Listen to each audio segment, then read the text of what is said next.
Everyone, welcome back to my channel. और आज के इस वीडियो में हम पढ़ने जा रहे हैं क्लास 8 का चैप्टर 5 सुमित विदिन का पार्ट 2। इससे पहले के वीडियो में हमने पार्ट 1 में ऑलमोस्ट पार्ट्स कवर कर लिए थे, तो इस वीडियो में हम पार्ट 2 कवर करेंगे। अभी तक हम लोगों ने ये पढ़ा था, it is followed by a sense of fulfilment, there is a satisfaction of a deep urge to rise above one surrounding, it is eternal love for adventure in man. The experience is not merely physical, it is emotional, it is spiritual. So climbing on a mountain की जो experience जो author बता रहे हैं, वो बोल रहे हैं कि ये experience physical नहीं था, it was the emotional experience, it was also the spiritual experience. अब आगे, consider a typical climb towards the summit. On the last height, you are sharing a rope with another climber. You form him, he cuts the step in the hard ice, then he belays you, inch your way up. The climb is grim. जो climb है mountain पे चढ़ने की, उस climb को author बहुत typical बता रहे हैं और कह रहे हैं कि जो समिट पे जो चढ़ने की जो क्लाइंब है, उसकी एकदम लास्ट पीक पे, लास्ट हाइट पे, वो बहुत ज़्यादा हार्ड होती है, बहुत इजी नहीं होती है। आपका जो पार्टनर होता है वो रोप पकड़ा रहता है और आपके लिए आगे जो हार्ड आइसेस होते हैं उसमें स्टेप्स को कट करता है, और आप एक एक इंच करके जो है स्टेप्स आगे करते हो, बढ़ते जाते हो, और वो बहुत ही ज़्यादा मतलब एक तरीके से आपको दृढ़ बनाता जाता है। फॉर्म का मतलब होता है कि आपको अपने आप को दृढ़ रखना पड़ता है उस कार्य को करने के लिए, काम को आगे बढ़ाने के लिए, उस आपको माउंटेन पे क्लाइंब करने के लिए अपनी पर्सनालिटी को स्ट्रॉन्ग रखना पड़ता है। The climb is grim and you strain every nerve as you take every step. मतलब आपकी जो एक एक नस होती है वो एवरी स्टेप, एक एक स्टेप जैसे आप आगे बढ़ते उस स्टेप के साथ आपकी एक एक नस जुड़ी होती है, आपका एक एक नस भी उस कार्य को करता है। Famous climber have left record of the help given by others, they have also recorded how they needed just that help. अब जो कुछ फेमस क्लाइंबर्स हुए हैं जिन्होंने माउंटेन की चढ़ाई की है, उन लोगों ने कुछ रिकॉर्ड्स रखे हुए हैं कि उनके साथ कितने लोग गए, कैसे उन लोगों ने क्लाइंब की, ये सारी चीज़ें उन लोगों ने एक रिकॉर्ड में दिया हुआ है जो इनको थोड़ा सा हेल्प करते थे क्लाइंबिंग में। Else they might have given up, और जैसे कि उन लोगों ने माउंटेन की चढ़ाई में चढ़ते चढ़ते कई जगह पे गिव अप भी कर दिया था, मतलब वहीं पे अपने क्लाइंबिंग को रोक दिया था, वो वहाँ से वापस भी चले गए थे। ब्रीदिंग इज़ डिफ़िकल्ट, जैसे जैसे आप ऊपर जाते हो सांस लेना भी मुश्किल हो जाता है। You curse yourself for having let yourself for this. एक ऐसा समय आता है जहाँ पे आप अपने आप को कर्स देने लगते हो, अपने आप को शापने लगते हो कि आपने ये माउंटेन पे चढ़ाई करने का डिसीज़न क्यों लिया। You wonder why you ever undertook the ascent. आप सोचने लगते हो कि आपने इस माउंटेन पे चढ़ाई पे को करने के लिए, एसेंट मीन्स सोचा ही क्यों, क्लाइंब, एसेंट मीन्स होता है क्लाइंब करना, मतलब माउंटेन पे क्लाइंब करने का सोचा ही क्यों, आप ये सारी बातें वंडर करने लगते हो। There are moments when you feel like going back, it would be sheer relief to go down instead of up. अब एक ऐसा मोमेंट भी आता है जब आप सोचते हो कि हम वापस चले जाएं, आपको बहुत ही ज़्यादा रिलीफ मिलता है ये सोच के कि ऊपर जाने से अच्छा है कि अब हम नीचे की तरफ वापस जाएं। So, but almost at once you snap out of that mood. There is something in you that doesn't let you give up. लेकिन अब एक ऐसा टाइम भी आ जाता है, आपका मूड स्विंग होता रहता है कंटिन्यूअसली, और वहीं पे आपको मतलब आपके अंदर से कुछ ऐसी आवाज़ आती है, या तो आपका जो समित है आपके अंदर का वो आपको ये करने से रोक देता है, और वो कहता है कि आपको गिव अप नहीं करना है, you have to move on, you give up the struggle and you go on. तो जो आप स्ट्रगल कर रहे हो माउंटेन पे चढ़ने के लिए, उसको आपको गिव अप नहीं करना है और आपको आगे बढ़ते जाना है। Your companion keep up with you, और आपका जो कंपेनियन है, जो आपके साथी हैं, वो आपका साथ देते रहते हैं। जस्ट अनदर 50 फीट और 100 में भी, और आप ऐसा सोचते हो कि अब बस शायद 50 या 100 फीट ऊपर ही माउंटेन की चढ़ाई रह गई है। मतलब ऐसे आप अपने आप में इमेजिनेशन लाते रहते हो, आप इमेजिन करते रहते हो कि अब तो बस 50 फीट ही ऊपर जाना है या 100 फीट ही ऊपर जाना है। You ask yourself if there is no end, You look at your companion and he look at you. You draw inspiration from each other, and then without first being aware of it, you are at the summit. आप अपने companion को देखते हो, आपका companion आपको देखता है, आप एक दूसरे को इंस्पायर करते रहते हो, और एक टाइम ऐसा भी आता है आप सोचते हो कि क्या इस माउंटेन का कोई एंड नहीं है, कोई भी समिट नहीं है, कोई भी पीक नहीं है जहाँ पे हम फाइनल रीच कर जाए और ये जो हम जो स्ट्रगल से जूझ रहे हैं, चल रहे हैं, ये ख़त्म हो जाए। आप यही सब बातें सोचते रहते हो और एक एक स्टेप करके आगे चलते रहते हो और आपको पता ही नहीं चलता है और आप माउंटेन की चोटी पे, समिट पे पहुंच जाते हो। Looking around from the summit you tell yourself that it was worthwhile. Other silvery peaks appear through the clouds. जब आप समिट पे पहुंच जाते हो तो अपने चारों तरफ जितने भी और समिट्स हैं, जितनी और हिमालय की चोटियां हैं, आप उनको देखते हो और आप ऐसा फील करते हो कि जो ये चढ़ाई हमने चढ़ी है ये वर्थ वाइल है। वर्थ वाइल है मतलब आपने यहाँ तक आने के लिए जो भी किया है वो कम है, वो योग्य है।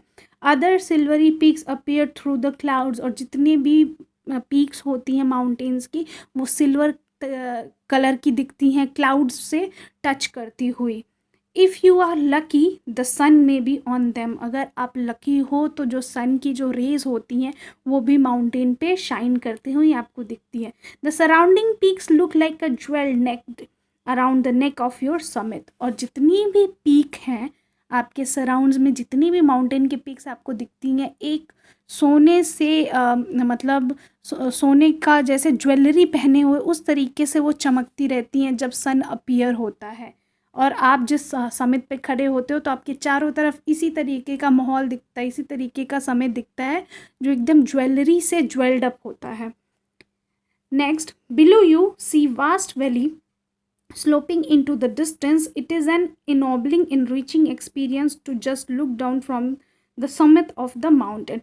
अब जब आप नीचे की तरफ देखते हो तो वहाँ पे आपको बहुत ढेर सारी वैलीज़ दिखाई देती हैं जो माउंटेन से रास्ते कट के बने होते हैं, वो सारे रास्ते दिखाई देते हैं और आपको वहाँ पे एक अलग तरीके की फुलफिलमेंट की फीलिंग आती है। एक ऐसा एक्सपीरियंस होता है जहाँ पे आपको ऐसा फील होता है कि आपने सब कुछ पा लिया है।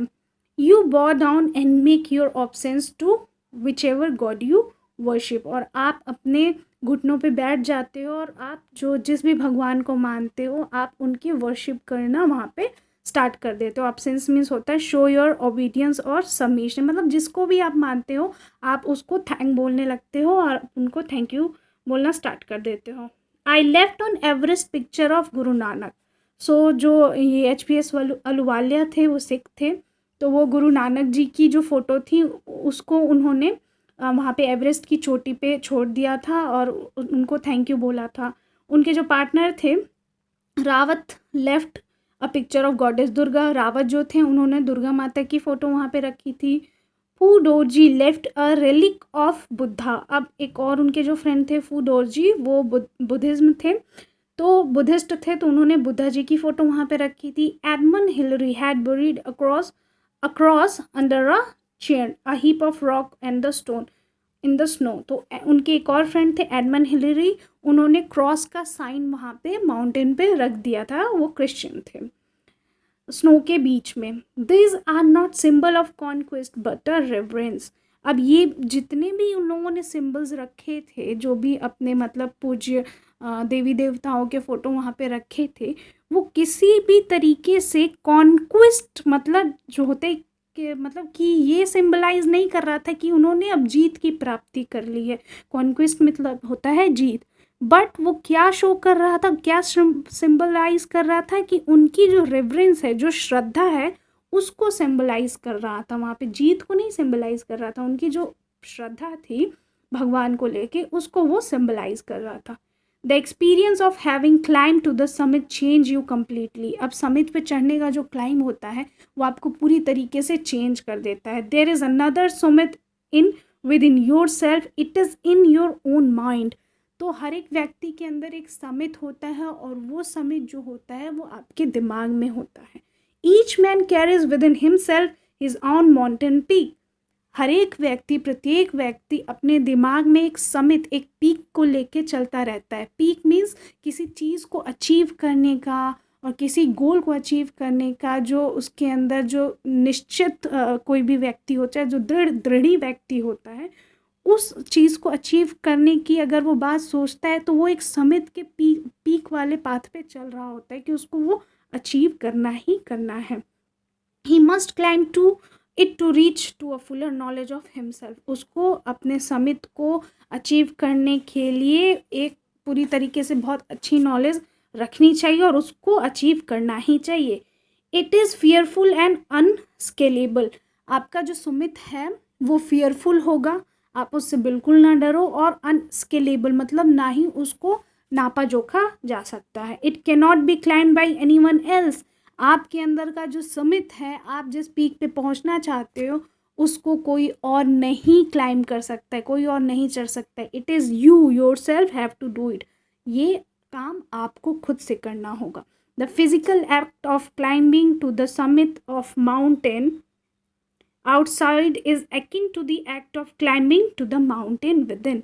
जो फिजिकल क्लाइंब थी, act of climbing to the summit, जो फिजिकली उसने समिट पे क्लाइंब किया था, माउंटेन पे क्लाइंब किया था, वो climbing outside is akin to the act of climbing to the mountain within. मतलब हमारे अंदर का जो अकिन मतलब होता है सिमिलर, जैसे मतलब जितना ज़्यादा फिजिकली उसने मेहनत की थी बाहर साइड से, आउटसाइड से माउंटेन पे चढ़ने के लिए, उसी तरह सिमिलरली जो इनर समिट है, इनर जो हमारे अंदर जो समिट है, माउंटेन की पीक है, उसमें भी हम लोगों ने बहुत ज़्यादा वर्क किया था कि हम उस समिट से आगे बढ़ सके। मतलब हमें कहीं ना कहीं ऐसा सिचुएशन आ रहा था जहाँ पे हम ये सोच रहे थे कि हम वापस चले जाएं या फिर हम यहाँ से गिव अप कर दें, तो उस समिट से लड़ना, उस चीज़ से लड़ने के लिए हमारे अंदर का जो समिट था, जो पीक पे पहुंचने का, उसको हमें बनाए रखना था।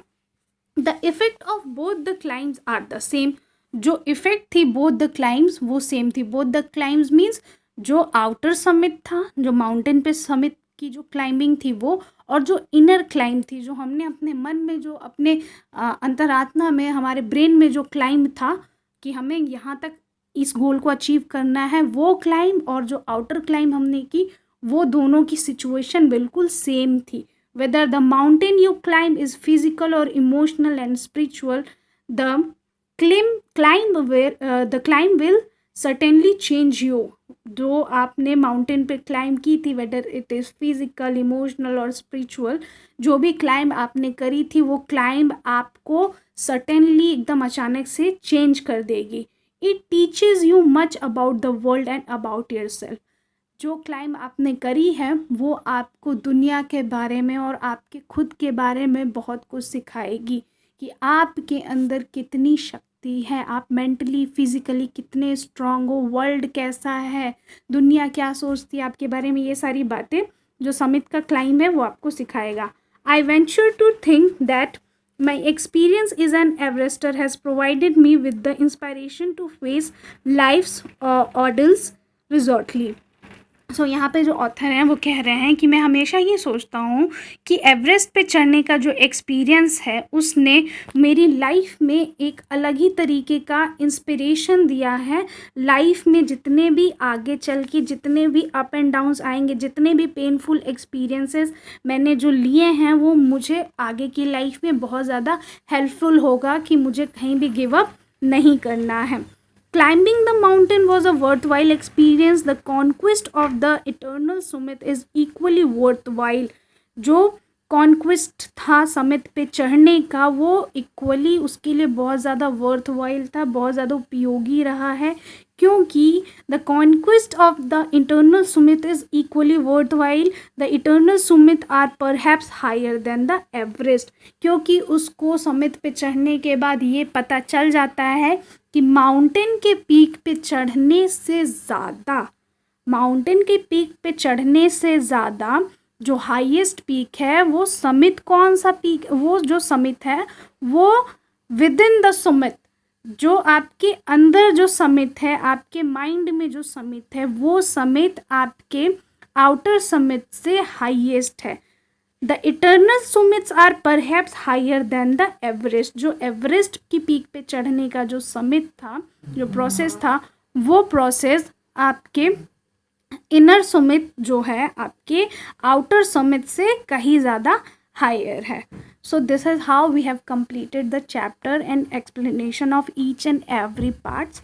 सो आपको कैसा लगा आप कमेंट सेक्शन में बताएं। अच्छा लगा तो वीडियो को लाइक करें, अपने फ्रेंड्स के साथ शेयर करें और हाँ चैनल को सब्सक्राइब करें। Thank you so much.